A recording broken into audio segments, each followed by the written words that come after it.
आ गया है। रविवार को कुलगाम के तंगमर के 22 साल के इम्तियाज अहमद मागरे का शव अदबल नाले से बरामद किया गया। पुलिस का कहना है कि मागरे एक ओवरग्राउंड वर्कर था और उसने सेना को आतंकियों का एक ठिकाना भी दिखाया था। इसके बाद वह रविवार को एक बार फिर आतंकियों का दूसरा ठिकाना दिखाने के लिए जा रहा था, लेकिन तभी उसने नाले में छलांग मार ली और डूब कर मर गया।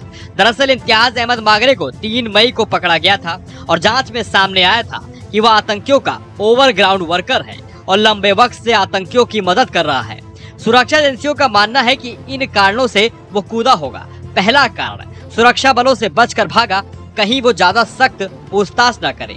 दूसरा कारण, आतंकियों का ठिकाना दिखाने से उसका आतंक फैलाने का मकसद पूरा नहीं हो पाता। तीसरा कारण, आतंकियों का ठिकाना दिखाने के बाद आतंकियों से भी वह खतरा महसूस करता। वहीं पूछताछ के दौरान उसने बताया था कि कुलगाम के एक जंगल में आतंकियों के छिपने का ठिकाना है और 4 मई को सेना उसे हाइड हाउस का रास्ता बताने के लिए अपने साथ ले जा रही थी। इसी बीच इम्तियाज ने नाले में कूदकर अपनी जान दे दी और ये पूरी घटना कैमरे में कैप्चर हो गई, क्योंकि सेना के जवान ड्रोन का भी इस्तेमाल कर रहे थे। इस मामले को लेकर इम्तियाज के घर वाले सेना और पुलिस पर आरोप लगा रहे हैं, लेकिन फुटेज में साफ तौर पर देखा जा सकता है कि वह किस तरीके से कूदा और उसकी मौत हो गई।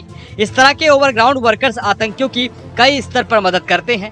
वो आतंकियों को लॉजिस्टिक सपोर्ट देते हैं, साथ ही खाने पीने रहने की व्यवस्था में भी मदद करते हैं। माना जा रहा है कि पहलगाम हमले में भी कई ओवरग्राउंड वर्कर शामिल हैं। कहा जाता है कि ये लोग मारने या फिर मरने के लिए तैयार रहते हैं और इसलिए शायद यही वजह है कि वह नाले में कूद गया।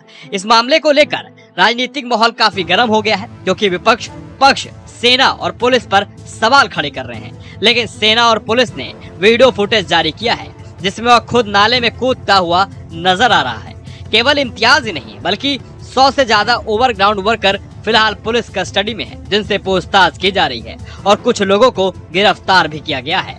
इन ओवरग्राउंड वर्कर से सेना और पुलिसताज को काफी जानकारी भी मिली है, जैसे जो आतंकी पहलगाम से आए थे उनके पास कैसे हथियार थे, किन रास्तों से आए थे और किन रास्तों से भागे थे, इस हमले के पीछे कौन लोग हैं, इसे लेकर पाकिस्तान का नाम सीधे सामने आया है। लश्कर-ए-तैयबा का भी नाम इसमें सामने आया है।